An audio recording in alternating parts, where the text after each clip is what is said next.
Good evening friends, कैसे हैं आप लोग। मैं आशा करता हूँ आप लोग अच्छे होंगे। मैं रामकिशुन आप लोगों को एक्टिव वॉइस से पैसिव वॉइस बता रहा हूँ। इस बार मैं आपको फ्यूचर परफेक्ट टेंस की एक्टिव वॉइस से पैसिव वॉइस कैसे बनाया जाएगा बताने जा रहा हूँ। तो देखिए मैंने यहाँ पर रूल लिख दिया है। देखिए passive voice of future perfect tense. देखिए एक्टिव वॉइस के ऑब्जेक्ट को पैसिव वॉइस में सब्जेक्ट बना देते हैं। देखिए एक्टिव वॉइस के ऑब्जेक्ट को पैसिव वॉइस में सब्जेक्ट बना देते हैं। इसके बाद देखिए आई वी कर्ता के साथ यदि पैसिव वॉइस का सब्जेक्ट आई वी है तो उसके साथ सहायक क्रिया शैल हैव बीन और क्रिया के थर्ड फॉर्म का प्रयोग करते हैं। दूसरा नियम ही सी यू दे तथा बहुवचन कर्ता के साथ सहायक क्रिया विल हैव बीन और क्रिया की थर्ड फॉर्म का प्रयोग करते हैं। जैसे यदि पैसिव वॉइस का subject he she you they या कोई भी करता हो तो विल हैव बीन क्रिया की थर्ड फॉर्म का प्रयोग करते हैं। देखिए स्ट्रक्चर पैसिव स्ट्रक्चर है। देखिए पैसिव सब्जेक्ट यदि आई वी है तो helping verb shall have been V3, इसके बाद बाई V3 बाई, इसके बाद ऑब्जेक्ट का प्रयोग करेंगे। और यदि passive subject he see it you they या किसी व्यक्ति का नाम है या एक से ज्यादा लोग हैं तो passive subject will have been V3 by object का प्रयोग करेंगे। अब देखिए आप लोग इसका स्क्रीनशॉट मान लीजिए, मैं आपको एग्जांपल देकर समझा रहा हूं।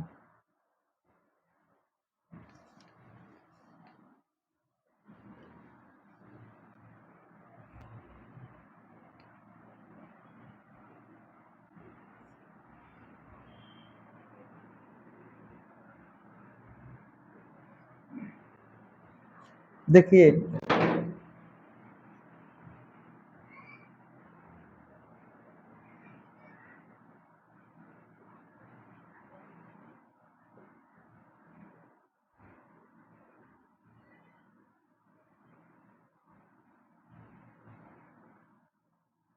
डॉक्टर दवा दे चुका होगा। देखिए इसका अंग्रेजी क्या होगा,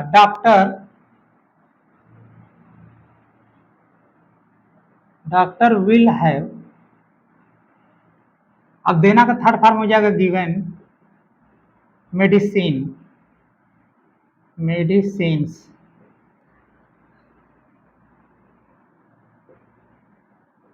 देखिए अगर फ्यूचर परफेक्ट टेंस हो तो आई वी कर्ता के साथ सहायक क्रिया शैल हैव क्रिया की थर्ड फॉर्म का प्रयोग करते हैं और अन्य सभी कर्ता ही सी यू दे के साथ विल हैव क्रिया की थर्ड फॉर्म का प्रयोग करते हैं। लेकिन पैसिव वॉइस में पैसिव सब्जेक्ट आई वी है तो helping verb shall have been का प्रयोग करेंगे, क्रिया की थर्ड फॉर्म का प्रयोग करेंगे। और यदि कर्ता ही सी इट यू दे या किसी व्यक्ति का नाम या बहुवचन करता है तो helping verb will have been क्रिया की थर्ड फॉर्म बाई ऑब्जेक्ट का प्रयोग करेंगे। तो देखिए यह है एक्टिव वॉइस, ये सेंटेंस है एक्टिव वॉइस। देखिए इसमें जो मेडिसिन है एक्टिव वॉइस का ऑब्जेक्ट है, इसको हमें पैसिव वॉइस का सब्जेक्ट बनाना है। तो देखिए एक्टिव वॉइस का ऑब्जेक्ट को पैसिव में सब्जेक्ट बना देंगे तो ये हो जाएगा मेडिसिन्स। देखिए अब मेडिसिन दवा है, ऑब्जेक्ट है, इसके लिए हेल्पिंग हो रहेगा विल हैव बीन, हो जाएगा will have been, will have been. उसके बाद V3 देखिए गिवन है तो गिवन रहेगा, इसके बाद बाई, इसके बाद जो यहाँ पर सब्जेक्ट डॉक्टर है इसका ऑब्जेक्ट हो जाएगा डॉक्टर। इस तरह से एक्टिव से पैसिव परिवर्तन होगा। देखिए इसका अर्थ क्या हुआ, medicine will have been given by doctor, यानी दवा डॉक्टर के द्वारा दिया जा चुका होगा, इसका हो गया अर्थ। अब देखिए दूसरा एग्जांपल,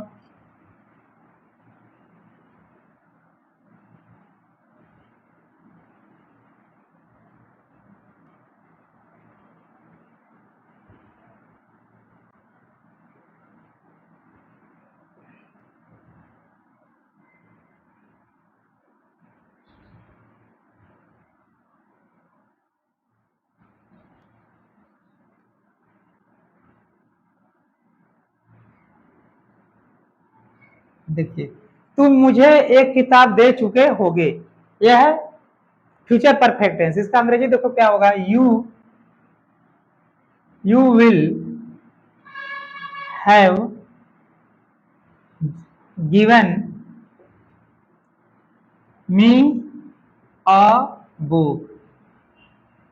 तो देखिए, यह है एक्टिव वॉइस, यह है एक्टिव वॉइस, यह है एक्टिव वॉइस। देखिए, यह है पैसिव वॉइस, यहाँ पर पैसिव वॉइस। देखिए, यह है एक्टिव वॉइस, इसको पैसिव वॉइस में बदलना है, पैसिव वॉइस।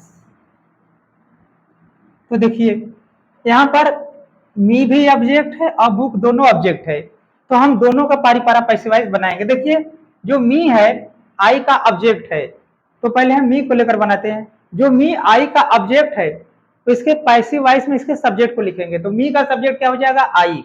अब यहाँ पर हो गया आई, आई के साथ helping verb shall have been का प्रयोग करेंगे। तो यहाँ पर हो जाएगा I shall have been, I shall have been. देखिए, मैंने बताया यदि पैसिव सब्जेक्ट आई और वी है तो helping verb shall have been ही लगेगा। अगर इसके अतिरिक्त कोई दूसरा सब्जेक्ट है, जैसे ही, सी, यू, दे, किसी व्यक्ति का नाम या एक से ज्यादा लोग हैं, तो helping verb will have been का प्रयोग होगा। अब देखिए, यहाँ पर आई शैल हैव बीन, इसके बाद ये जो क्रिया क्या है, गिवेन, तो इसका थर्ड फॉर्म है गिवेन हो जाएगा। इसके बाद जो दूसरा ऑब्जेक्ट है अ बुक, इसको लिखेंगे अ बुक। इसके बाद बाई, इसके बाद ऑब्जेक्ट, जो यहाँ पर सब्जेक्ट है इसका ऑब्जेक्ट हो जाएगा यू। इस तरह से एक्टिव से पैसिव परिवर्तन होगा। देखिए, इसका भी लेकर बनाते हैं अ बुक से। देखिए, यहाँ पर दूसरा ऑब्जेक्ट है अ बुक, इसको लेकर पैसिव बनाते हैं अ बुक। अब बुक देखो, अ बुक एक बुक है, तो इसके लिए हेल्पिंग वर्ब क्या आएगा, will have been, will have been. देखिए, यहाँ पर विल हैव बीन क्यों आया, क्योंकि मैंने बताया अगर पैसिव सब्जेक्ट आई वी को छोड़कर कोई भी सब्जेक्ट है तो विल हैव बीन ही लगेगा। आई वी के साथ केवल शैल हैव बीन का प्रयोग होता है। तो देखिए, हो गया a book will have been given. इसके बाद जो दूसरा ऑब्जेक्ट था मी, इसके बाद लिखेंगे मी बाई, यू सब्जेक्ट था, इसका ऑब्जेक्ट हो जाएगा यू। इस तरह से एक्टिव से पैसिव में परिवर्तन होगा। देखिए, मैं इसका आपको अर्थ बता दे रहा हूं, I shall have been given a book by you, यानी मुझे एक किताब तुम्हारे द्वारा दिया जा चुका होगा। अब जो दूसरा है इसका क्या मतलब होगा, a book will have been given me by you. देखो, एक किताब मुझे तुम्हारे द्वारा दिया जा चुका होगा। देखिए, एक्टिव से पैसिव में बना बदलने का ये नियम था। मैं अब आपको नेगेटिव सेंटेंस बता रहा हूँ, नेगेटिव का कैसे बनेगा, तो आप लोग इसका स्क्रीनशॉट मार लीजिए, मैं आपको नेगेटिव बता रहा हूँ।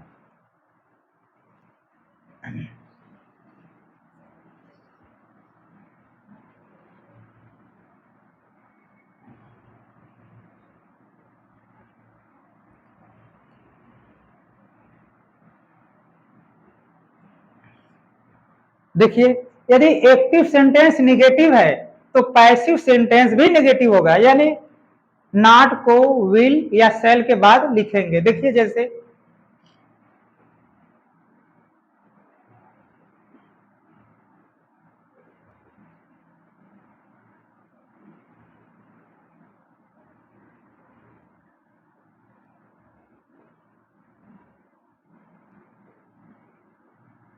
राम फल नहीं खा चुका होगा, एक्टिव वॉइस है, तो लिखेंगे राम विल नॉट, इसे वोंट भी लिख सकते हैं लेकिन लिखेंगे will not, Ram will not have eaten fruits. देखिए, राम फल नहीं खा चुका होगा, Ram will not have eaten fruits.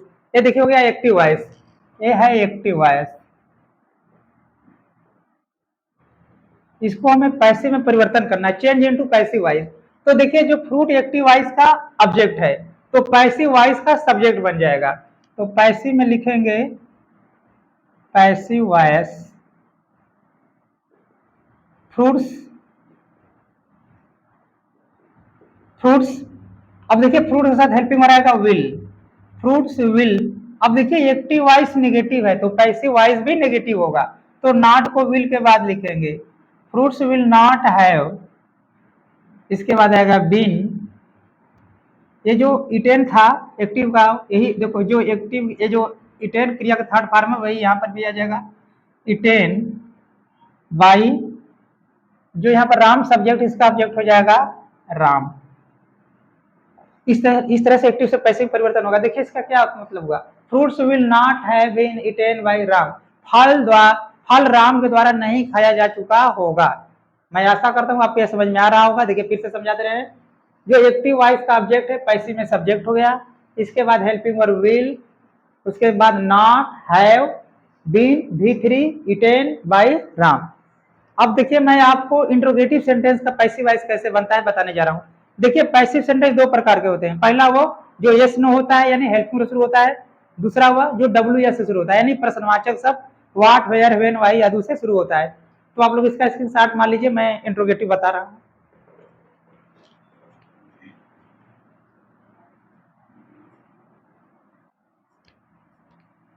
देखिए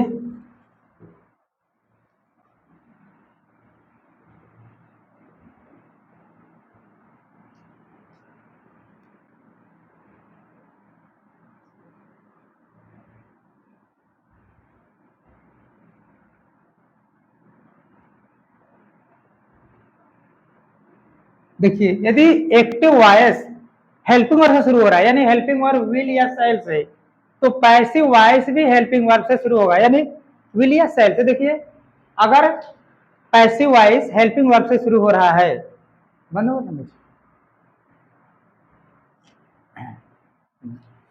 एक्टिव वॉइस यदि हेल्पिंग वर्ब से शुरू है तो पैसिव वॉइस भी हेल्पिंग वर्ब से शुरू होगा। तो देखिए स्ट्रक्चर क्या होगा, हेल्पिंग वर्ब विल, अगर देखिए आई विश सब्जेक्ट है, आई विश पैसिव वॉइस का सब्जेक्ट आई भी है, तो helping verb shall, passive subject है been V3 by object question mark. और यदि देखिए आई भी को छोड़ कोई अन्य करता है तो helping verb will, passive subject है बीन V3 बाई ऑब्जेक्ट और क्वेश्चन मार्क। जैसे देखिए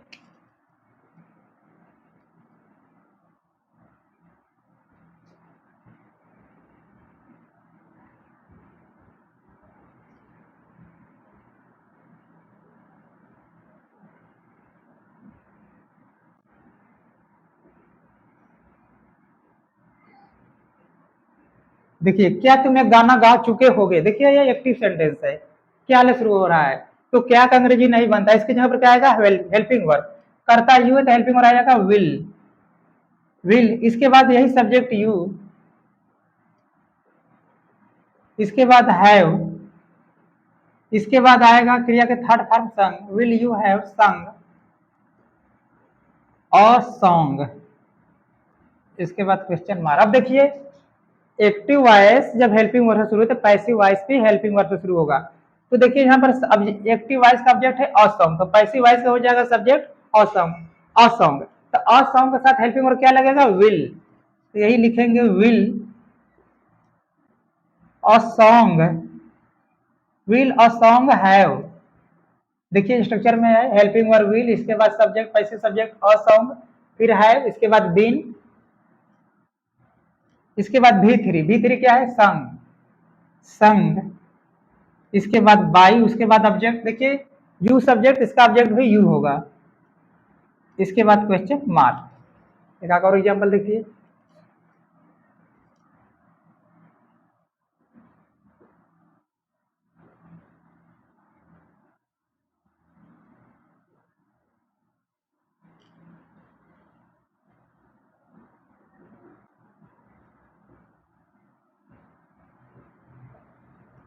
देखिए will Radha have taught English, क्या राधा अंग्रेजी पढ़ा चुकी होगी, will Radha have taught English, क्या राधा अंग्रेजी पढ़ा चुकी होगी, एक्टिव वॉइस है, इसको पैसिव बदलेंगे। देखिए एक्टिव वॉइस, ये देखिए पैसिव वॉइस है, पैसिव वॉइस, यह है एक्टिव वॉइस। अब देखिए यह है active voice, will Radha have taught English, क्या राधा अंग्रेजी पढ़ा चुकी होगी। अब देखिए एक्टिव वॉइस हेल्पिंग वर्ब से शुरू है, तो पैसिव वॉइस भी हेल्पिंग वर्ब से शुरू होगा। तब देखिए एक्टिव वॉइस का ऑब्जेक्ट क्या होगा, अरे एक्टिव वॉइस का ऑब्जेक्ट है इंग्लिश, तो पैसिव का सब्जेक्ट क्या होगा, इंग्लिश। तो पैसिव वॉइस का सब्जेक्ट हो गया इंग्लिश, तो इंग्लिश के लिए हेल्पिंग वर्ब क्या आएगा, विल। तो यहाँ पर होगा विल, इसके बाद यही इंग्लिश पैसिव सब्जेक्ट, इसके बाद हैव, इसके बाद बीन, इसके बाद भी देखिए क्या होगा, टाट, पढ़ाना, टाट बाई, देखिए will English have been taught by Radha. देखिए जो एक्टिव वॉइस का सब्जेक्ट है वो पैसिव वॉइस में ऑब्जेक्ट बन गया। मैं आशा करता हूँ आपको यह समझ में आ रहा होगा। अब देखिए इसका क्या मतलब हो गया, will English have been taught by Radha, क्या अंग्रेजी राधा के द्वारा पढ़ाया जा चुका होगा।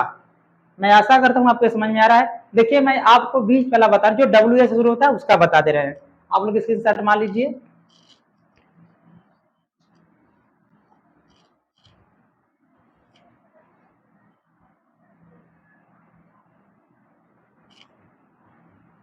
देखिए यदि active voice what where when why आदि प्रश्नवाचक शब्द शुरू है, तो पैसिव वॉइस भी डब्ल्यू एच यानी व्हाट वेयर व्हेन व्हाई से शुरू होगा। तो देखिए इसका स्ट्रक्चर हो जाएगा W H plus helping verb. यदि एक्टिव वॉइस डब्ल्यू एच यानी what where when why how से शुरू है, तो पैसिव वॉइस भी what where when why how से शुरू होगा। देखिए एग्जाम्पल,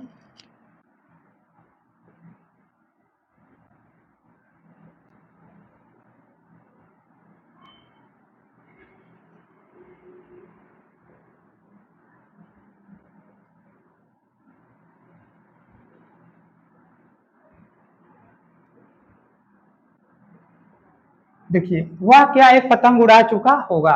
इसका अंग्रेजी देखिए, पहले जो क्या बीच में पहले इसकी अंग्रेजी बनाएंगे व्हाट, इसके बाद सब्जेक्ट हुआ तो हेल्पिंग हो जाएगा विल, व्हाट विल ही, इसके बाद हैव, इसके बाद देखिए जो उड़ाना क्रिया इसका थर्ड फॉर्म हो जाएगा फ्लोन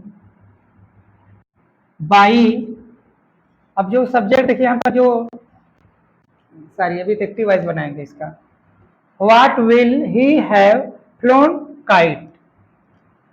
देखिए इसका एक्टिव वॉइस हो गया, पहले क्या का अंग्रेजी व्हाट हो गया, सब्जेक्ट वह है ही, हेल्पिंग और विल हो गया, फिर यही सब्जेक्ट ही, फिर है, फिर क्रिया की थर्ड फॉर्म फ्लोन, उसके बाद काइट।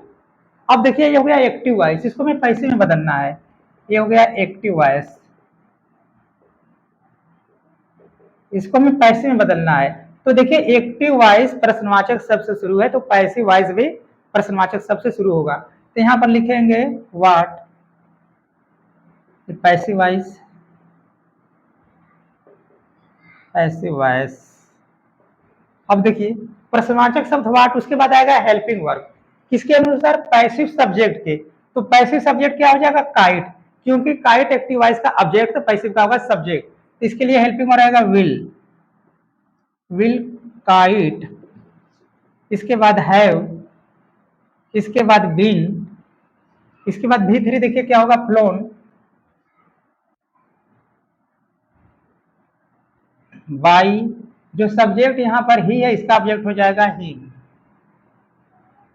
इसके बाद क्वेश्चन मार्क। इसका अर्थ क्या हो गया, what will kite have been flown by him. इसका मतलब हुआ क्या पतंग, देखो व्हाट विल, देखिए पतंग क्या उसके द्वारा उड़ाया जा चुका होगा, what will kite have been flown by him, यानी पतंग क्या उसके द्वारा उड़ाया जा चुका होगा। मैं आशा करता हूं आपको समझ में आ रहा होगा। चाहे कोई भी प्रश्नवाचक शब्द शुरू हो रहा है, तो पहले प्रश्नवाचक शब्द लिखेंगे, helping verb, passive subject, have been, V3 by और ऑब्जेक्ट। मैं आशा करता हूँ आपके समझ में आ रहा होगा। और देखिए मैंने पैसिव वॉइस बता दिए हैं, अब इसके बाद मैं ट्रांसलेट बताऊंगा, इसके बाद प्रीपोजिशन, नाउन सभी बताएंगे। तो और मैं देखिए साथ ही साथ गणित भी बता रहा हूँ, गणित भी बताता रहूंगा। और देखिए यदि आपको मेरा वीडियो अच्छा लगे तो आप इसे लाइक कीजिए, शेयर कीजिए, सब्सक्राइब कीजिए। धन्यवाद।